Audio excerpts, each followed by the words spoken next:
What would happen when a guy being alone for too long? Yeah, a touch of hand with a girl can make him wonder, what should I name our kid? Instantly.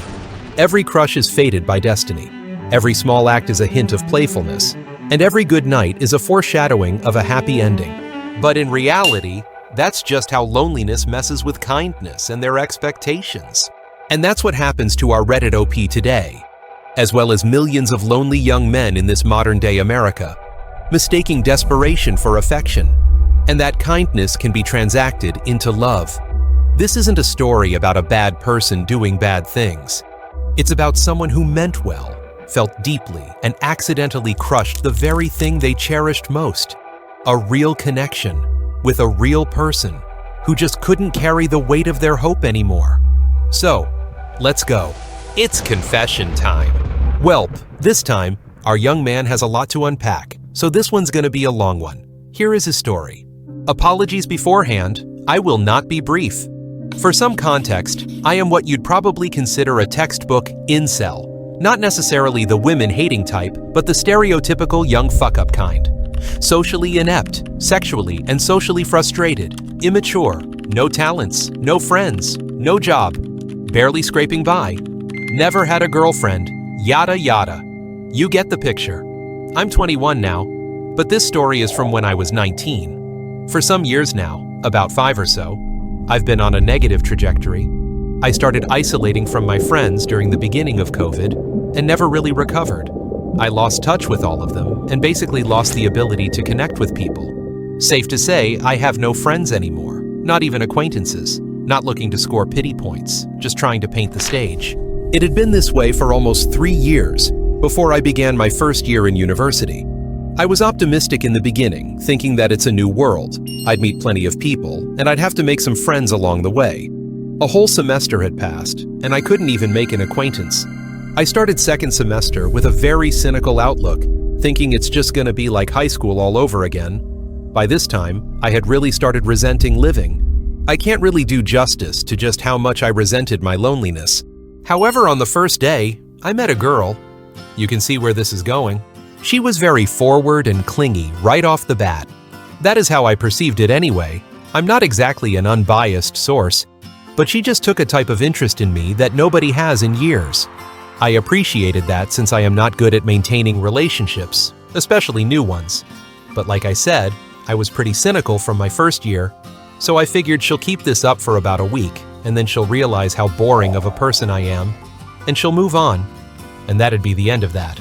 Surprisingly, she stuck around. We almost spent all of our time on campus together. I got to know her more than I've gotten to know anyone else in years, and she got to know me more than anyone else in some years. 1 month passed, and I was overjoyed that this might actually last. She was asking me to join her classes and grab lunch after class and whatnot. I really can't do justice how much all this meant to me.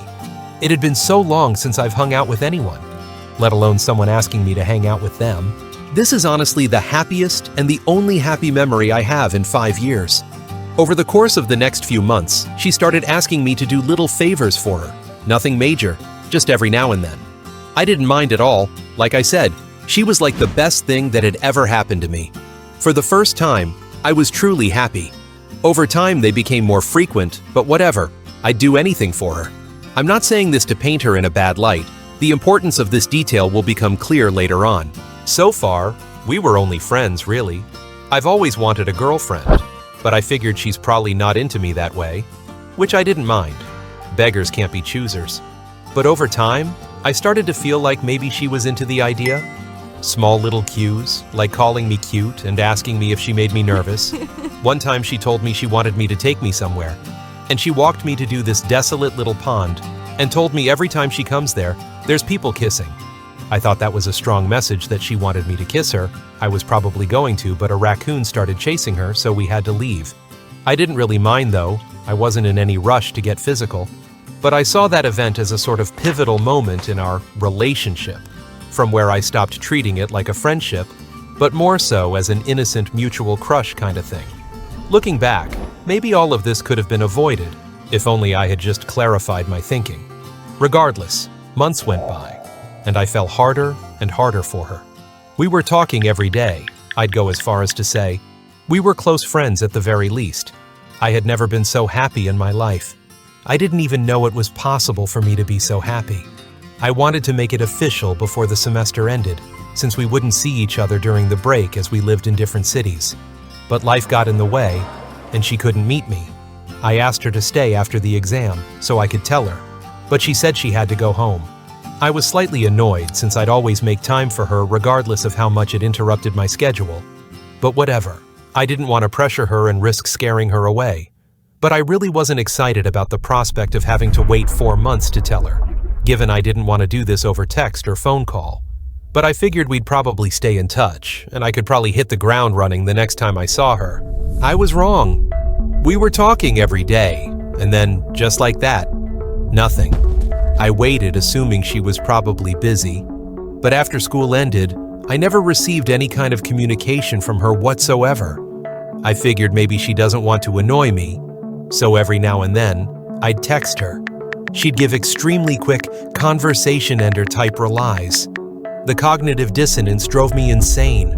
I felt like we were close, and now suddenly, it felt like I was some creep trying to slide into her DMs. It drove me insane, truly insane. In my paranoid, hurt state, I rationalized it as her leading me on. That's where the favor thing comes into play. She was always asking me to do things for her, and I did. Even if it severely impacted my schedule, I did it, no questions asked. In that state, I rationalized it as her consciously weaponizing her affection to exploit me. She was a smart girl, smart enough to know that I was desperate, smart enough to know how I'd do anything for someone to care about me. So she made it seem like she did, and I'd do whatever to keep that. It all came to a breaking point in the middle of the vacation, when I confronted her over text, and she seemed rather indifferent to the fact that I was as upset as I was. And then came one of the single most embarrassing, shameful moments of my life. A full-fledged nice guy meltdown. Like so many you've seen, r/NiceGuys or whatever. I wasn't vulgar about it, but it was the single most pathetic thing I have ever done in my life. Literally from the next day, I wanted to beg for forgiveness. But we weren't on speaking terms. I knew I couldn't just approach her in public and do this, so I kept texting her apologies, which just made things worse. She told me to stop contacting her. I know I should have stopped right then and there, but the guilt was eating me alive. I really didn't want her to hate me. She was the most important thing in the world to me at that moment. I couldn't bear the thought that I'd just become some fake nice guy in her head. I kept texting her apologies after she told me to stop contacting her. It's so dumb looking back. I know now I should have stopped, but I didn't. She kept ignoring me. I waited a couple months till her birthday, and I wrote her a card apologizing, to which I also didn't get a reply. And a couple months after that, I wrote an email again, apologizing. I cannot rationalize my thinking now. It seems so obviously insane and unstable, but it made so much sense at that moment. The university intervened after that and told me not to contact her in any way. They told me she was scared of me. It ripped my heart to pieces to think someone who brought so much happiness into my life was afraid of me, that I made her feel that way. When they told me this, I was in disbelief. Now that it's been almost 2 years, obviously she was terrified of me. I was acting like a complete insane person. I never tried to contact her in any way after that. I was completely and utterly devastated that I made her feel that way. For months after, it's all I could think about. A whole paradigm shift occurred in me. After that whole incident, I started feeling like a predator. Not predatory, but like everyone around me knew I was a creepy predator looking to prey on them. I can't quite explain it. I was uncomfortable being around people before. But since that whole incident, it's on a totally different level. Whenever I'm in public, I feel like everyone knows I'm a creep. I'm a creepy little predator, and everyone knows, and everyone hates me. They're all afraid of me. This is particularly true for women. I am deathly afraid of women, because I cannot shake the feeling that they're all afraid of me, that they all know I'm a creepy predator trying to get in their pants. My anxiety around women has gotten so bad that I cannot even be around one without wanting to leave immediately. I just cannot, for the life of me, shake the feeling that they've got 911 dialed in whenever I'm around. More so than anything, I guess. I still feel bad about what I did to that girl. I hate the fact that I will forever be some predatory nice guy who showed his true colors when he realized she wasn't gonna fuck him. I hate it, because that's not how I see it at all. All my happy memories belong to her, and I'll always cherish her for that. I never ever wanted to make her feel any kind of negative way, let alone make her scared of me. Enough time has passed where I don't think about this obsessively like I used to, but I know it's there. It's always there. This immense guilt and regret that the only person that showed some interest in me in years, I punished her for it so bad. I doubt she'll ever try to communicate with some socially maladjusted loser ever again. I feel uncomfortable at the prospect of ever being near anyone else ever again. I resent my solitude, but I cannot risk getting close to anyone without fearing that I'll have a moment like this again, and they'll come away afraid, traumatized, and forever regretting ever having met me. It's not rational, I know, but I can't shake the feeling that she hates me with every fiber of her being. Realistically, she's got bigger problems now. But yeah, IDK, I'm not looking for pity or you should go to therapy. I just wanted to tell my story, because I don't have anyone else to tell. Hopefully I can leave all this behind someday. At the moment, I've never hated my loneliness more, but my desire to be forgotten by the world entirely has never been stronger. I cannot bear the thought of imposing myself on anyone in capacity. I wish I could erase myself from reality and every memory people have of me. I'm back to thinking about this again now because her birthday is nearby. I pray and hope not a shred of me remains in her head. I just want the whole world to forget me and every ill I've done. Thank you. Classic heartbreak stuff, huh? Except it's not really about the heartbreak. This is a tragic and awkward way our guy crushed the best thing that ever happened to him. With love. Can't be helped. Guy's lonely. Like really lonely. With the kind of rewatching BoJack Horseman for the 5th time, and literally me lonely. He's so nice, no pun intended, but like truly nice. There are even times when he rationalized that she wasn't into him, too. But still a greenhorn, he can't control it. And everything is fated to fail, right from the moment he catches the feeling already. Let's break down what really happened and why it felt so inevitable for OP. Post-pandemic, the world's a little quieter, a little weirder, and a lot more awkward than it used to be. Psychologists state that your brain slowly forgets how human connection works. So everyone just forgot how to make eye contact, and we're all scared shitless for our life. But eventually, daily life just gotta happens. But for our guy, not even making eye contact, he is out completely and has lost his ability to connect with others, be they friends, classmates, or whoever. A skill is bound to rust when not used, after all. But our guy never got his edge back, and from there, he spiraled into somewhere even deeper, label himself as an incel, and start resenting life. Things aren't looking good. But then, this girl appears, laughs at his jokes, replies to his messages, and looks him in the eye without any visible uncomfortable. After 2 years of digital ghost towns and echoing inboxes, the guy must feel like Cloud9, handpicked by the universe itself. Being starved for so long, even a small taste of breadcrumbs can feel like a whole royal feast. And that's what makes this quietly dangerous. Your brain starts to write fan fiction but forgets to tell your heart that it's fiction. Everything is subtly built on vibes. Every micro moment, every side glance, or even a shared meme can be turned into a what if that metastasizes into a storyline. That isn't love. OP is just too emotionally attached too early, where he's already in season 3 of a relationship, and the girl doesn't even know they've been cast. This is when the fantasy stops being fun.